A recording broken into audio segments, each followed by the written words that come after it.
This week on the Walk On podcast. Books, I guess, writing allow you to really look inside and figure out what do you believe and what's your knowledge, and there's value in that. 100%. I think we all underestimate the value of our experiences and our knowledge. Even when I write something for a client, say a bio, for example, they read the bio and they're like, man, I really did do all that. Because we don't go around thinking about all of our accomplishments from day to day. We're just doing the work. And so you're correct. Yeah. You know, I love those everyday stories and those everyday people who are able to, again, like I said, showcase just their testimony and their experiences in a way that impacts others. Welcome to the Walk On podcast. This is season 3. Really excited about today's guest. We're going to get to her in a second. But just for those of you who are joining maybe for the first time or a refresher, this podcast is really about helping people find their purpose, their passion. So many of us go through life moving at a million miles an hour, and sometimes maybe we're doing a job for job's sake, or we're volunteering and not getting joy out of it. And so I started this journey a couple years ago in that same place, trying to figure out what passion and purpose meant and how I could feel valued and valuable. And so I get the good pleasure and fortune of introducing and interviewing people who are doing that and can be a lesson and a model for all of us. And thrilled that we have one of those examples today, Miss Lakeshia Poole, founder of Jack of All Trades Media, a successful award-winning author and speaker. She's going to tell us more about herself in a second, but we first met both working at Golan in Atlanta. It's one of the world's top 10 largest PR firms, and I've loved watching her career blossom and grow since then. So Lakeshia, welcome on. I am excited to be here. Those early PR days were a while ago. They were. We won't tell people how long ago because, we're so young and fresh. Exactly. Well, Lakeshia, thanks for coming on. And if you would just give an overview and a background of your career and experience for people. Yeah, I mean, it really does go back to Golan. Golan was actually my first job. I don't know if you ever knew that, but that was my first job. I didn't realize that. Yeah, out of college. Wow. I doubled back though. So what happened was that was my first internship out of college. And so I've worked in public relations and communications for over 20 years now. Oh, I dropped a number. It's all right. It's all right. Right. And so really the reason why I went into public relations to talk about purpose is because my mentor at the time, she told me that if you go into public relations, you get to write. My passion since childhood was writing. And my parents, being the practical people that they were like, okay, you need to find a major in which you can get a job. Right. And so it's like, all the alarms went off when she told me that going into public relations would be an opportunity to write. And it really has been such an amazing journey of, as you know, working in PR, you cross paths with people who have a variety of experiences and businesses that do a variety of things. But really at the core of good public relations and communications is great storytelling. And so despite all of those years of various, experiences and projects and things of that nature, storytelling was always a part of the work. Storytelling was always my passion. And so I feel privileged that I had the opportunity to explore storytelling through businesses and through nonprofit organizations, and then eventually found my own company, Jack of All Trades Media. I started it while I was still working, but eventually turned to it full time in 2016. And so since then, I've continued to take those public relations and communication skills and help people tell better stories. We live in an age where everybody has a great story within them or great concepts and ideas that I feel like are translated best in book format. People want to go in depth. They want to know you. They want to know your point of view on a lot of causes and things of that nature. And so I get to work with entrepreneurs and executives who want to tell those stories. That's amazing. If we can, let's dive in there. I want to go back to your journey, but okay. I find that really fascinating, your perspective on books in a world where people get their news and music trends and really life from 15-second snippets on TikTok or Instagram. You think the book is still a powerful tool? Absolutely, because I feel, and this has been my personal experience as well as my experience with the authors and the executives that I've worked with, whether it is a book or anything else related to personal branding, that book gives you a foundation of stories, of insights that you as a business or a leader, you begin to pull from that to share your story on TikTok and on social Right. media platforms. It's like that book allows you to actually synthesize all of your experiences, all of your expertise in a way that it just makes your path forward clearer. I also Mm. think that, it can seem like most people want the fast, quick, in a hurry information. But man, I'm a reader. I read, Yeah. I prefer reading over watching television. And I'm a part of so many book groups where there are hundreds of thousands of people who their book list is priority. So there are people Yeah. who are still reading, book Yeah. sales, they may not be at the same level that they've been in previous years, but printed book sales are still increasing. So there's still an audience for books. I do think having a 250 page, 300-page tome is not necessary all the time. I Right. do think the Right. format is getting smaller and smaller. So that I will say that those different platforms and those different mediums can have influence on each other in that way. Yeah, I appreciate that. And actually, I'm finishing up a program to become an executive leadership and performance coach. And so I am reading a lot of those books that are sort of how to start a coaching business and, insights into the human mind. And they're not these 400-page books. They are 150, 175. And some of them are almost like a step-by-step guide. Hey, here's my platform and my vision of what coaching is. But now here's how you can start your business. And here's even some copy you could use to send out your first email. So I do see that happening a lot in my own world where I'm just looking at those almost how-to manuals to live life. Yeah, and it's really great because, and this is something I actually shared with a fellow PR colleague about how we hold all of this information and all these insights in our heads, in our hearts, and there are people out there, they need to know the details. Yeah. They can't keep going to Google University and Yep. YouTube where they're getting all these different voices and it's actually causing them more confusion. And so when you Yeah. write it down, you're able to really just give people that blueprint and it comes from a trusted voice. And it just makes Yes. it easier for other people to get the information they need. Yeah, absolutely. I've, that's that thought leadership too. I think so many people aren't, don't consider themselves a thought leader. And I think I've referenced this before, but when I used to work for Walmart, we'd have these store managers who were like, oh, I don't want to go on TV. I don't want to speak to an elected official. What do I know? I might not have gone to college or this is what my entire career has been. And I'm like, wait, do you run a $30 million business? Do you have 300 employees? Do you deal with HR issues? Do you deal with weather issues? Do you, the stories that happen at a Walmart, that's real life. And so I think you're right.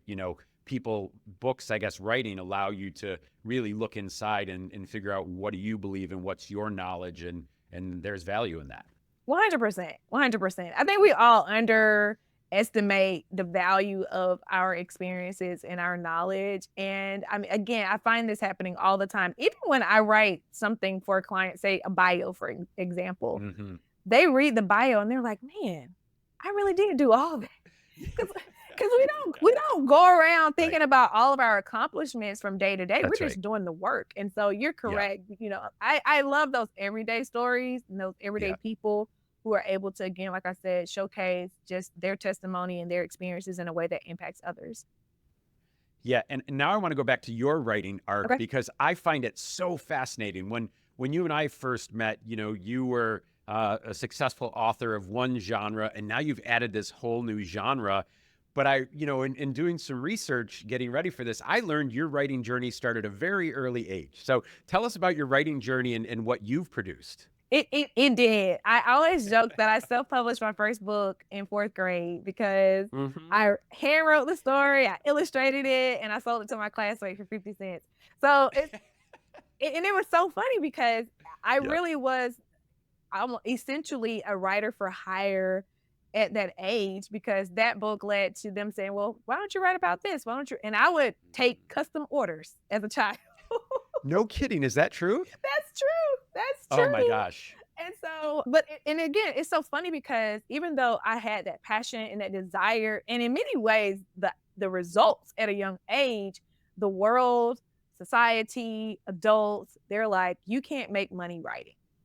And Mm, again, going back to just the purpose of this podcast, I yeah. think a lot of us, these dreams and these ideas and these passions, they started at an early age, Yeah. and there's power there, but perhaps our perspective became tainted, or we became jaded by rejection and some other different things. And so that's what happened to me. I kept hearing people saying I couldn't make money. I continued to write, but I decided I needed to pursue other avenues Yeah. from a career standpoint. And so my first book that I published actually started out as an experiment.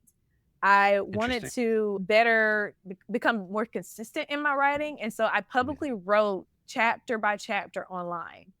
And on a random day, a coworker stopped me in the hallway and she said, "Oh my gosh, I stumbled on your website and it's really Wow. good." And I'm like, "I can't believe you're giving this away for free." And so ding ding ding in my Light head, bulb. right? I'm Yeah. like, "Oh, you would pay for this?" And so that Mhm. was my first title. It was me pulling it offline and editing it, packaging it, and really coming out with it in a more professional way. And so that readers have always been very integral to what I do. I like to have my readers involved. I like for them to feel like they're a part of a community, to feel like they know the characters when I'm writing fiction, to feel like they know me when I'm telling my personal story. And so Yeah. that was how everything started. And I wrote under a pseudonym. That's what made it really crazy. I don't She had to Yeah. do some digging to figure out it was me. So there's so much there, right? So one, I want to go back to how does fourth grade you go, yeah, of course I can sell this book. And what do you want me to write about? Like there's a confidence there and I think a worldliness that is just sort of striking. What inspired that? I really don't know where it came from, because I was really a quiet, kind of shy child. But I mean, my father, he worked several jobs. He was a police officer, he worked as a miner, and he also had a farm. And so I do think that there were probably some influence there, where I saw Yeah. him using all of his skills, using all of his gifts and the things that he was passionate about, and figuring out ways how to sell to others. Yeah. And I just really wanted to be R.L. Stein. At that age, I saw what R.L. Stein was doing, and I decided to do the same thing, even though the quality was a little less professional. But here you are. And it goes back to one of those questions, the age-old question of experience, putting the hours in versus, you know, gifts, right? And I would have to argue you have a gift, right? At 4 years old, if you or fourth grade, if you can create that story, there's something innate there, right? That you're honing over life. But that just seems to be the case that you were born to write. Oh, I agree. I think that we all have gifts. I do think that over time, through our experiences, we see how that gift can have impact on other people and how it can Mm, manifest in different ways. And so there is a part of me that says, yes, the gift is writing. But then when I got into PR and when I got into doing other things, I'm like, oh, storytelling. And yeah. that in and of itself, that is something that my parents modeled. They were really great storytellers. I'm a Southerner through and through. All we do is tell stories all the time, sitting on Yeah. the front porch growing up and things like that. And Yeah. so, so even looking at, so I think that's the one thing that I would encourage people who perhaps have stepped away from those childhood gifts or those things that they Yeah. knew they were good at, that take a big picture look, because you Mm, may still very well use that gifting, but it's just being presented in a different way and in a different format. yeah. Yeah. That's really peeling back the layers of the onion to say, like, getting to the core, like, oh, I like writing books. I like writing fiction. I like animating or anime or animation. And then as you peel back, it's storytelling is the through line there. And once you understand, I guess, what that core passion is, then that gives you choice. Oh, 100%, 100%. And it helps you to see how, for me, strategy is in many ways a story. Yeah. That's how I interpret the world. I connect these dots and I make sure that there are these different movements that take you from point A to point B. And Yeah. to me, that's all storytelling is. That's what strategy development is. And so it really is exciting that you can open yourself up to more opportunities and ways that you can use your talents and your gifts. I've often felt, and I think it does go to storytelling, because fundamentally storytelling is understanding the world. You can't tell a story if you don't know how people receive it, who the actors and players are. And I feel like PR professionals sort of amaze people sometimes when they're like, how do you know that? And it's because you're just attuned and aware and in and of the world. I used to, when again, going back to a Walmart story, I would call my mom and be like, hey mom, I'm going to be on CNN tonight at like 6 o'clock. And she'd be like, how do you know that? Well, I helped create the story. I was on camera, we pitched it, right? And they're like, people just don't understand how these things come together. Mhm. And so I think, storytellers understand the world in a different way. Oh yeah. Oh yeah. And I think we just pay attention to, like you said, we're attuned to the world. We pay attention to different details. We value different details. Yeah. When it comes to words, right? And language and reading and even those skills, we went through that period of time from an education standpoint where everything was STEM. Like we gotta up STEM skills so that they can get really good paying jobs and things of this nature. And I was really disappointed because I knew that you need all of it. Like you really do need language arts, you need reading comprehension, you need communication skills. And what we saw in our world, like I remember I worked on a project, we were navigating some negative news and the stock market dropped. And that company lost millions of dollars in Yeah. one day because of a bad headline. That's the power of words. That's the power of language. It wasn't even something that had happened. It was something written that said that something could happen that Yeah. impacted that company in a real way. And so PR in a way helped me to value my writing even more because I saw the tangible results of good news, bad news, and anything in between. As you were saying that, it reminded me of something you said a few minutes ago in terms of, you liked storytelling. And then once you saw the audience respond to it, it really was rewarding. And I'm reminded of his Saturday Night Live has been doing their 50th anniversary thing. They've been interviewing people. And, Eddie Murphy talked about the first time, he told a joke at home or in class. And it was interesting to him, but he saw a reaction and he was like, I'm hooked. I'm in. This is what I'm going to do with the rest of my life, right? So it was this sort of innate thing that he was attracted to, but getting a reaction was like, oh, that's gold, man. And I'm going to go seek that now moving forward. Oh yeah, and to me, it goes even deeper. It's really about connection. Mhm. So I don't want people to feel like, especially when you're doing art, it can get tricky when you're performing to please. So it's not necessarily people pleasing, but it's really Yep. about saying something that you've experienced and that person has experienced, and they're like, "Oh my goodness, that's exactly how I felt." Or that's Yeah. exactly what I was thinking. I just didn't have the words to say it and I didn't know how to Yeah. put it together. And so for me as a writer, that's always my goal. Like I said, I love meeting with readers and they're talking about my characters like they're real people.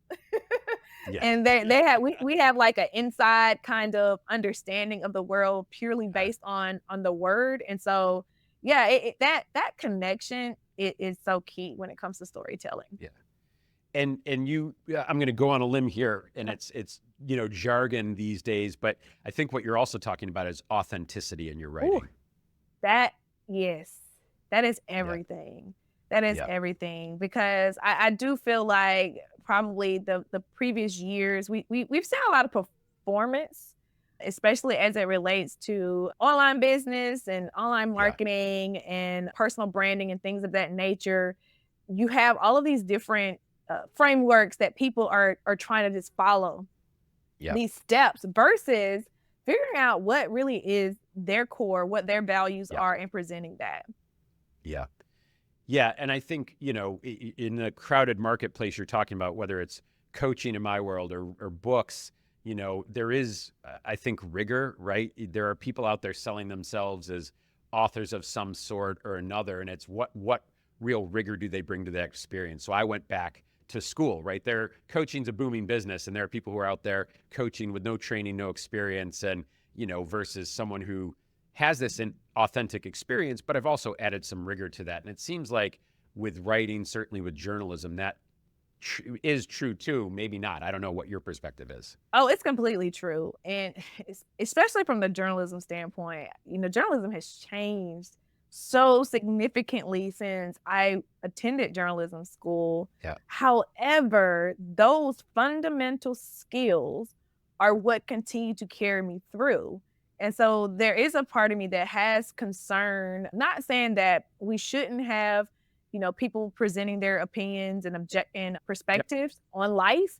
However, it doesn't go through it. They don't go through the checklist. They don't decide, Yeah. okay, is this accurate? Have I fact checked this? Yeah. What are the ramifications of me saying this too soon before I've confirmed certain things? And so Yes. just having that background in journalism informs my approach to ghostwriting and informs my approach to writing my own books and really helping anybody tell a story. Yeah, I appreciate that. I want to go back to your writing for a second. So you're looking at your catalogs of books that you've written under your own name. I know you've ghostwritten a number of others, but they really range from, young audiences to spirituality. Right. Where does that come from? What How do you happened? balance those? Yeah, right. Like, yeah, what happened there? What really happened was much of what we've talked about, just my Yeah. evolution, because a lot of my books, they are based on my real experiences. And so my earlier books, they came from, inspiration from my college days. And then I was looking at the marketplace. I was like, oh, young adult, new adult, these genres are really booming. So let me Yep. see if I can dabble here. But when I moved back home in 2014, and I started working on this book project called Faith Beats Fear. And it really was an evolution of a blog that I hosted. And I thought, oh, I'm just writing this book. And I kept getting stuck. And it did, because I was trying to follow a formula, but then I decided to do something a little riskier. Instead of it being a typical how-to book on how to overcome fear, I integrated fictional stories, like these short stories with this character talking about faith and fear. And it really was a unique approach. And for me, it was a book. I'm like, I'm going to write this book and then I'm going to move on to the next. But people wouldn't let me move on. They kept asking me questions about faith and fear. And then anytime They connected, Lakeshia. They connected. they were like, no, we want more of this from you, right? And Yeah, so yeah.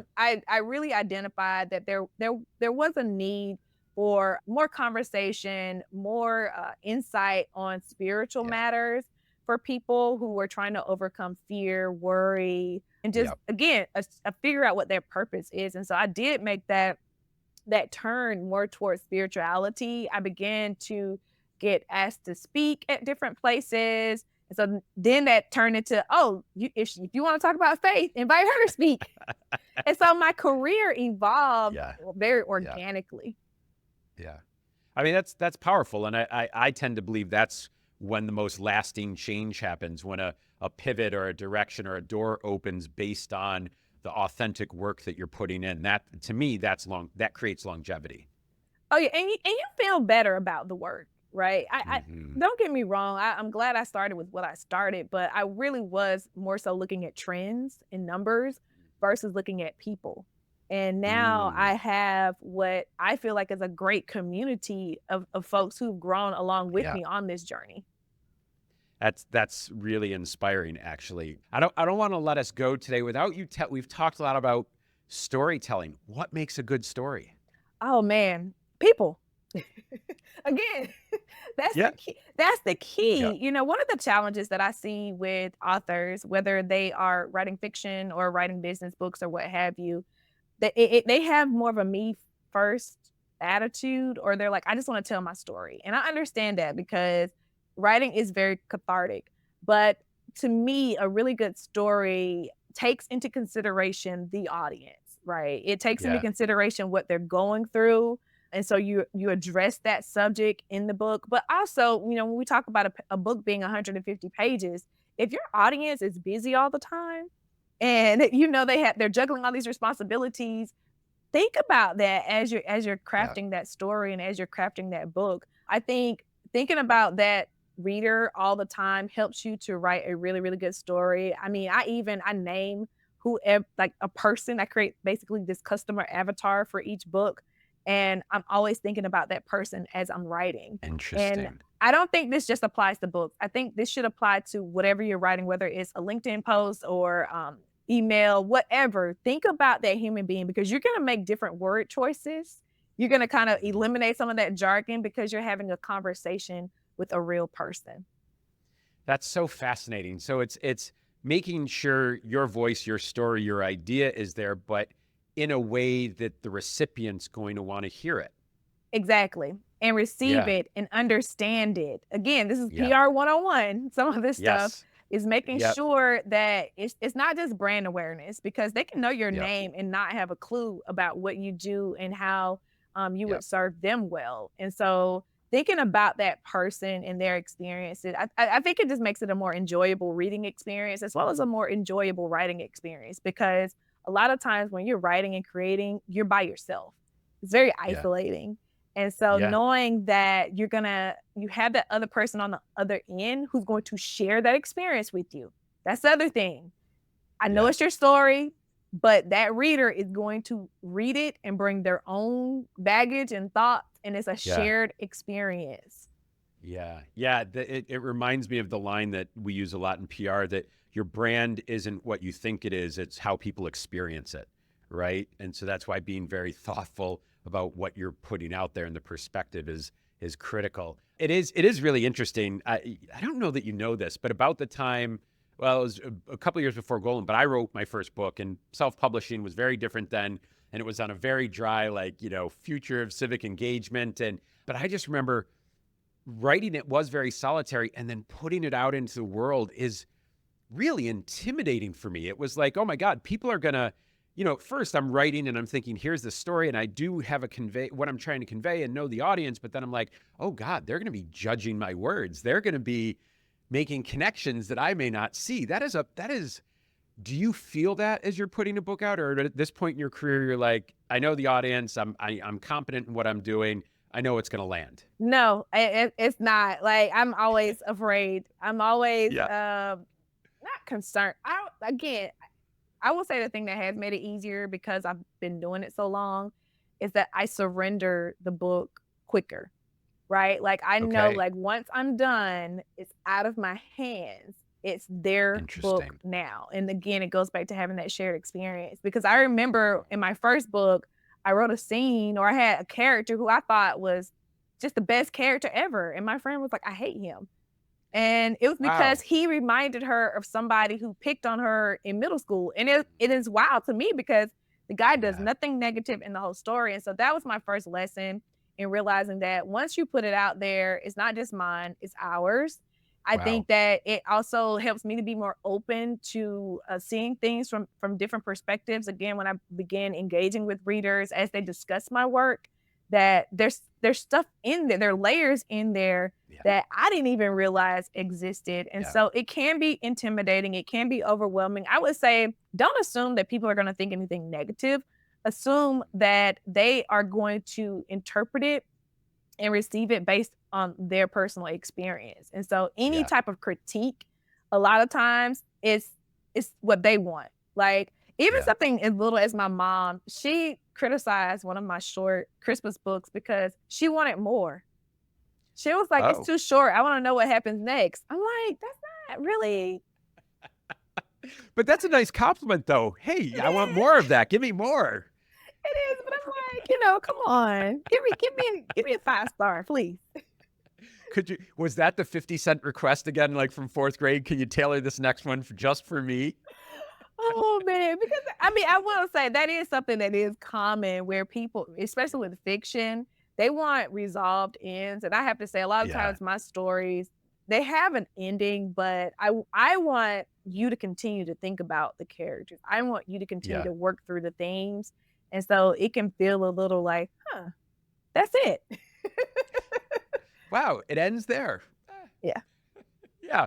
Well, I want to ask, so before asking the last couple questions, as you're thinking about perspective and audience perspective, I'm just curious how you as an author and so gracefully talked about putting your book out into the world and making it others. How do you interact with social media about your books? So I decided that for me, social media it's a way to connect with my community and to better Yeah. understand my community. Yes, Yeah. I do market through social media, but I feel like when I only looked at it purely from a marketing standpoint, it felt like drudgery. And it felt like Mm. I was spending time doing something that I'd rather be writing. I'm just like Yeah. that had people are like, I'd rather be fishing all the time. I'd rather be writing.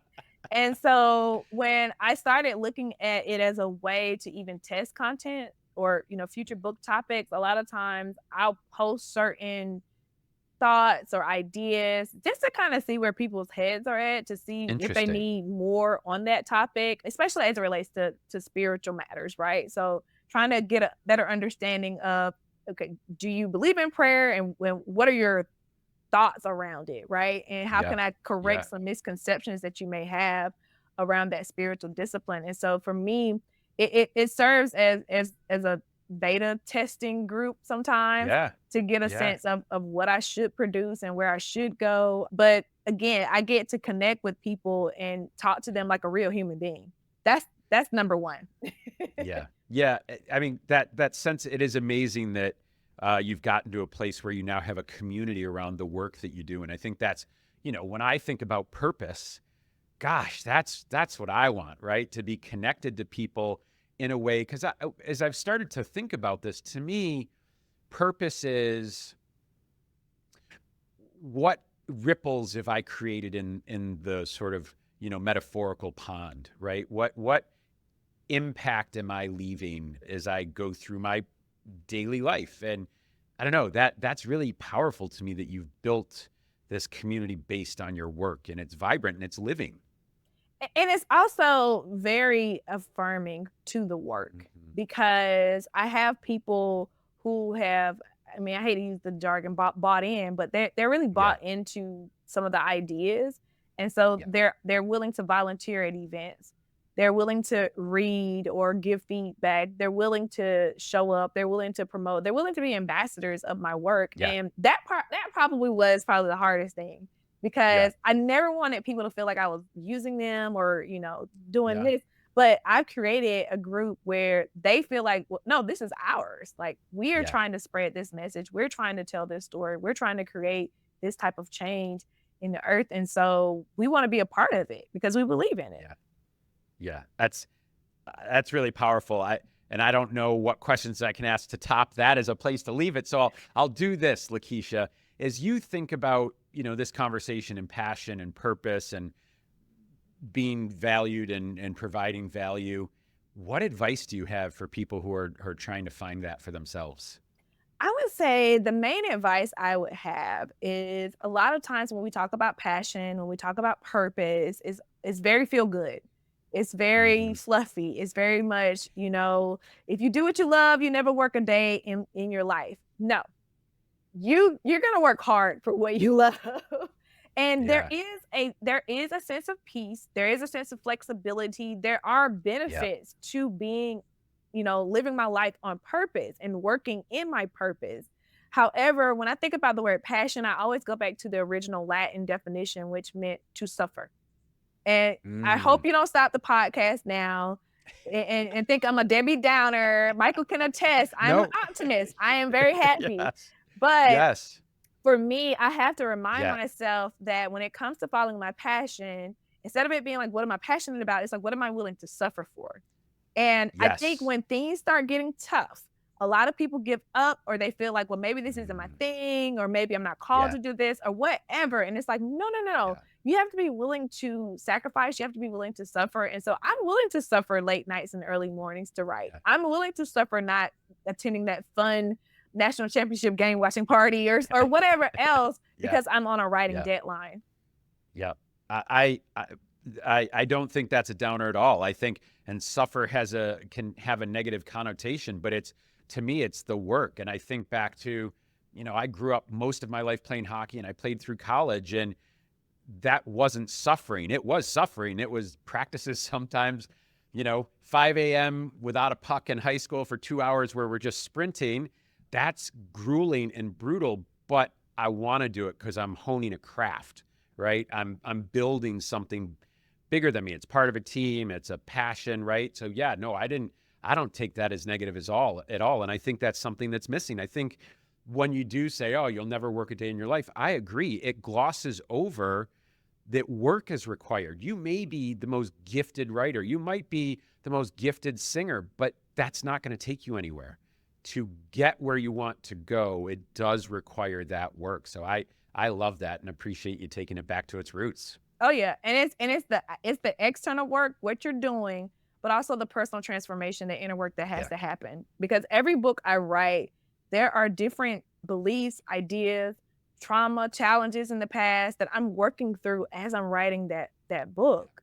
And that's what makes it a little overwhelming sometimes. And I would say this added piece of advice for people who are interested in writing a book, you're gonna have to relive some experiences. And so it can get overwhelming and exhausting. And so you have to have a plan or what I like to call an exit strategy for your writing sessions.